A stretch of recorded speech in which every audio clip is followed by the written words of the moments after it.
an incredible turnout here in Toronto. So thank you to everybody. And you know what I like about the Maple Leafs? They leave their banners up.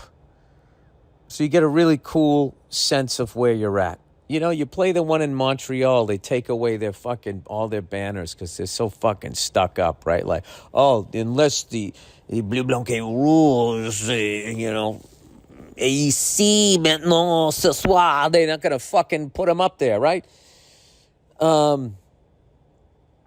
Which I don't understand. Like, I don't know why they would do that. It's like, part of the history of being in that building is seeing all of those fucking banners, and for whatever reason, they take them down. Unless you buy a ticket for the Bleu Blanc et Rouge, il n'y a pas the banners on the rafters. Whatever the fuck they're doing. Sorry, that made me fucking, my hacky French-Canadian bullshit just made me fucking cough. But anyway, this is like my third trip to Canada this year. And I'm going to tell you something right now. How would I say? I would say, j'aime bien, I don't know, le Canada. I quite like Canada. J'aime bien Canada. Le Canada. Oh, Canada. I'm having a great time. Right? Fucking Vancouver's great. Calgary is literally Massachusetts with it's more like if Texas was Massachusetts and it was in Canada.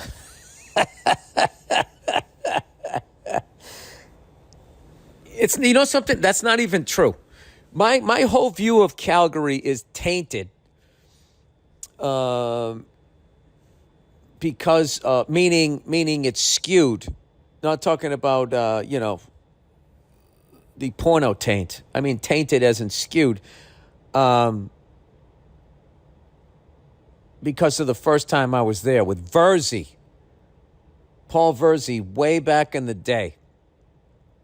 We went there, and I don't know where we played, but it was the winter time, and I think everybody was going nuts because they were like cooped up or whatever. These fucking people drank like I had never seen. And I really have to think, like, the next 2 times I played Calgary, I was anticipating running into that because they were fucking animals that first time I went out there. I mean, I just remember, when I think of it, I just think of the venue and just hearing the sound of a beer bottle tipping over and then slowly rolling to the front of the stage. I heard that like 9 times every show. I mean, they were fucking lit. And then the last 2 times I was there or whatever, it has been cool, but I've just been anticipating. Especially last time, I played like a fucking park in the afternoon on the first show.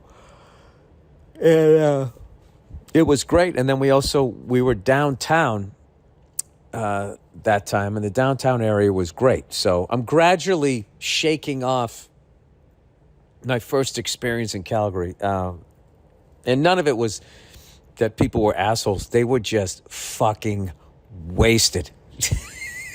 That's all I remember.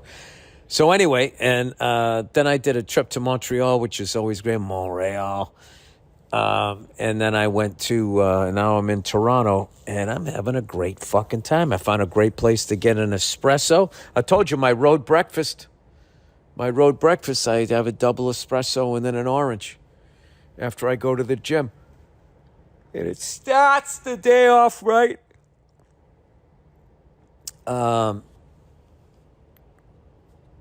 Anyway, so I'm up here with Steph Tolev, who's fucking killing it. And she's from Toronto. And she took me down to, first of all, we went to the Hockey Hall of Fame. It was right around the corner. It's the second time I've been there. And my big takeaway from that, other than that hockey and golf have like some of the best trophies. I think hockey just overall, the trophies that they have are fucking incredible. I think I like the Hart Trophy because I just remember Wayne Gretzky would win it every year. And then also the Conn Smythe, I always thought was a cool one, which I didn't realize. I think this is a trophy, Conn Smythe. It has the old like make-believe gardens, which is pretty cool. Stadium on top of it. But my big takeaway is I want to get some shit out of my living room, sell it or whatever. And then I'm going to buy, when my kids get a little bit older, we're going to play that stand-up hockey game. Fuck these tablets and all of that shit. I'm going to get that bar level one that you play. And here's another thing too, was the kids were in there and they were playing like PlayStation, PS4, the PlayStation 4. Last time I had a PlayStation, it was like 20 years ago. It was PlayStation 2, and they were playing the NHL one. It was fucking unbelievable. I was sitting there going like, that's a video game? That looks like a movie. And I said to the kid playing, I go, can you fight somebody? And he's like, yeah. I said, all right. So he was playing the other team that wasn't the Maple Leafs, and he lined up against Tavares. And I guess, I don't know, the computer wasn't trying. He just kept fucking uppercutting the guy. And I was just like, dude, you're going to have to pay for that later on in this game. You know, you can't go after a goal scorer on a face-off. He hasn't fucking done anything or whatever. I had a good time watching them play. But I want to get one of those,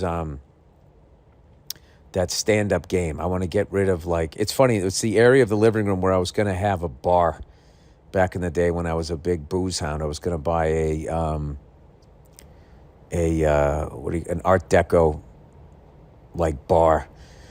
I don't know. I was into booze, right? I was going to have some Humphrey Bogart level fucking bar over in the corner. And then I'm like, what am I doing? You got kids. It's over. It's not your time anymore. All right? Just be your age. Don't go out and get a Brazilian butt lift or whatever the fuck these people my age are doing now. HGHing, you know, and taking before and after pictures in their fucking 50s. What a bunch of fucking creeps.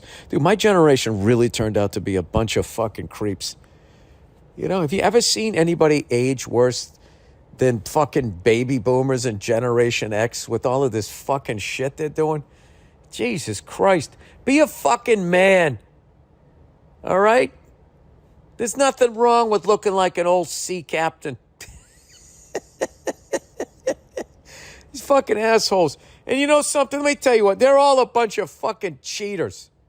All of these fucking assholes using all these fucking injections and all of that shit. Dialing back the, whatever the fuck they're dialing back. You still look old as shit. Walking around looking like an old gorilla. Anyway. So Steph took me down to this area where it's this big, it's just like a big open market. And ended up getting a, what did they have? Was it the Godfather or a classic or something like that? It was sausage, eggplant, and peppers. And the sandwich was so fucking big, I only ate like half of it. But it's sort of a part of Toronto that I've never been to. It's sort of the business area or whatever. And I will tell you this, man. They got a fucking junkie problem up here. You know what I mean? Like every city, you know, you got your fucking drug addicts or whatever. But like, this is like the only city I've been to in a minute where, you know, you're walking down the street, you're like, is that fucking guy coming at me? Am I nuts right now? Is that guy like, you know? And then you're looking, sort of trying not to look at him, but also like, can that person even see me? I saw this guy come down with this fucking look of euphoria. He must have just got a fix. And his eyes were up and he was fucking smiling wildly. And you know the deal. You know the deal with junkies, right? You're just like, just please, for the love of God, don't scratch me. Don't touch me. Don't, nothing of you, of your atmosphere get on me, please. I swear to God, he came and he was like, you know, this fucking guy, I don't know, he was like old school bald, you know, where he didn't shave the sides. He kept the hair. So he just had this landing strip. He looked like a fucking weatherman from the 1970s, just like tripping balls, coming down the street. A little bit of red in his fucking stubble. I mean, this guy was a fucking mess. And I didn't know what to do. Like, I was kind of like, you know what I mean? You just sort of subtly, as you're walking and you're waiting for, you know, any sort of quick movement to spring out of the way. You know, they got a lot of people talking to themselves. But it's mostly normal people. So that's the thing. They because there's just so 99% of people are just normal walking around, very nice, very polite people.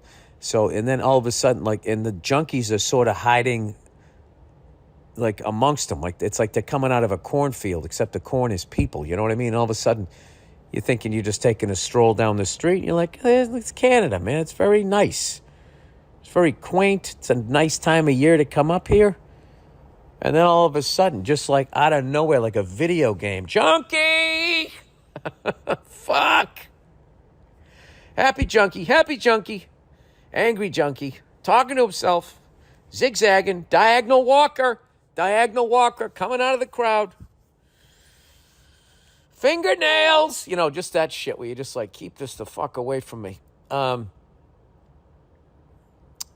You got to figure they get a brand new batch every year with how cold it gets in the winter. There's no way these fucking one-shoed fucking junkies up here make it. Although they have like those underground tunnels up here. And I think they go underground, which is scarier because then you're kind of like in these hallways where, I always felt like, if you're above ground, worst case scenario, you can kind of lead the junkie into traffic, and you can let a hatchback do your dirty work for you, and that way you don't have to touch them. What do you feel like? What crazy street person? Like the way to go? It's definitely a front kick. You know what I mean? If any part of you is going to touch them, you want it to be the bottom of your shoe. And I know this sounds like fucking heartless or whatever, but what are you supposed to do? Like nobody, for some reason, there's no money to help out these people, which is really fucking stupid. The same way they don't help out veterans, the same way they don't help out with anybody with any sort of fucking mental issues. Yeah, I don't know. Been reading all this conspiracy theory too about how, with water and food and how eventually, for whatever reason, they're shutting down farms. To just cause a scarcity in food. And it's just like, what in the fuck are these people doing? And why do all regular people put up with it? I actually had like a fantasy of all of those sociopaths that sit around and think about doing shit like that like some group of people just comes in and just whacks them all. I mean, the entire family, like they did in Russia. And then they find the bones fucking 100 years later. Because you can't leave anybody alive in the family tree or else they come back for their vengeance. Like in all those old westerns and karate movies. Sorry, I had a lot of alone time. Anyway, but if you